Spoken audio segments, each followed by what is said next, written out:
This video presentation is for teachers to learn how to recognize how Bloom's taxonomy can help support the development and learning of young children. Who is Benjamin Bloom? Benjamin Bloom is an American educational psychologist which fostered a common vocabulary for thinking about learning goals. And in 1956, Benjamin Bloom collaborated with other educators to form a framework to categorize educational goals. The taxonomy of educational objectives. This framework has been applied by a generation of teachers and college instructors in their teaching. Shania 2017.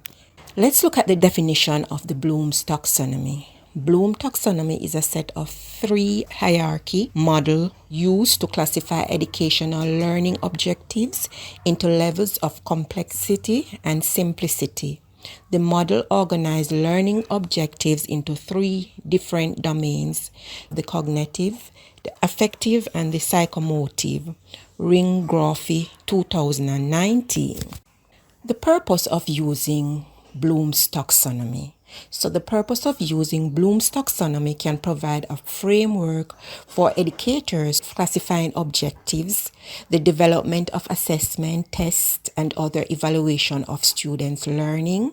It can also use when planning units and lessons, projects, and other learning activities. Additionally, it can use for instructional methods such as questioning strategies.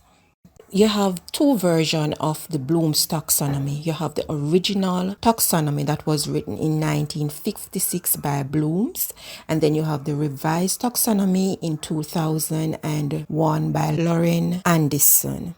The difference between these two taxonomy, the original ones, they use the nouns when you're writing your objectives, and in 2001, Miss Henderson used the verbs to form objectives when you're writing objectives.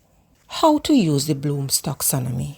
When early years educators are using the Bloom's taxonomy, they have to consider their students' level of development, and they should start from the lower order classification, then move into the higher classification. Before you can understand the concept, you must also remember it.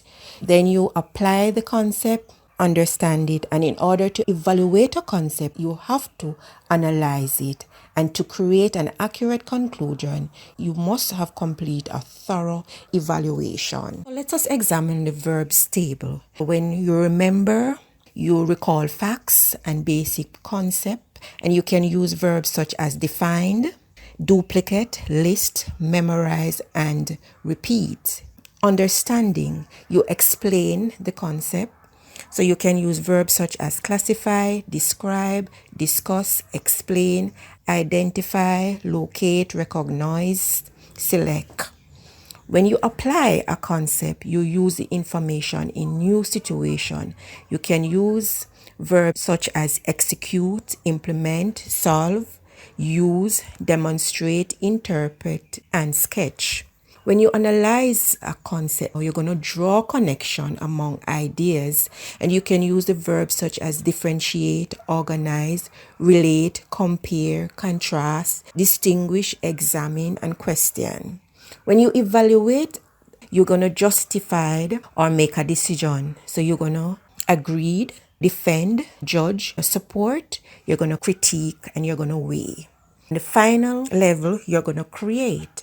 When you're creating, now you're going to produce new things or original work. So you're going to design, you're going to assemble, you're going to construct, and you're going to develop and formulate or investigate. So all of these are verbs that you can use when you're writing your objectives. Let us look at how Bloom's taxonomy can support learning. The Bloom's taxonomy can support learning using a teaching instrument to aid in the development of small children critical thinking. The early educator can use Bloom's taxonomy to use descriptive verbs to write their lesson objectives, and it can align to the different levels of Bloom's taxonomy.